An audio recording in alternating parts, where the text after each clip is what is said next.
নোয়াখালীর কবিরহাট উপজেলায় এক ব্যক্তিকে পিটিয়ে হত্যার ঘটনা ঘিরে চাঞ্চল্য ছড়িয়েছে।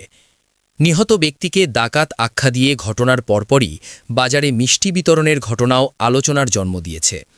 শনিবার রাত আনুমানিক ১০টার দিকে কবিরহাট উপজেলার নরোত্তমপুর ইউনিয়নের কালীরহাট বাজার সংলগ্ন একটি সড়কে এই মর্মান্তিক ঘটনা ঘটে। নিহতের নাম মিজানুর রহমান রনি, ৩৫ বছর।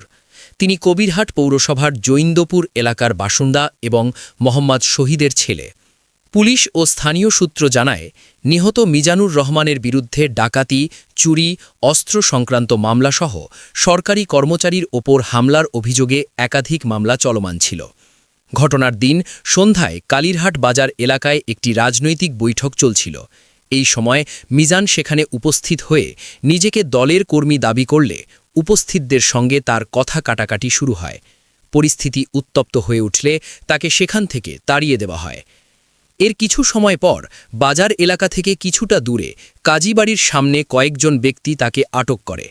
প্রত্যক্ষদর্শীদের ভাষ্যানুযায়ী সেখানে লাঠি ও লোহার পাইপ দিয়ে তার মাথা ও মুখে এলোপাথারি আঘাত করা হয়।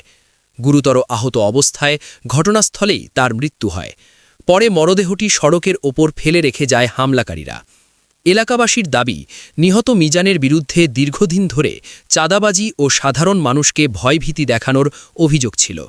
ঘটনার পরপরই পুলিশ ঘটনাস্থলে পৌঁছে মরদেহ উদ্ধার করে সুরতহাল প্রতিবেদন তৈরি করে।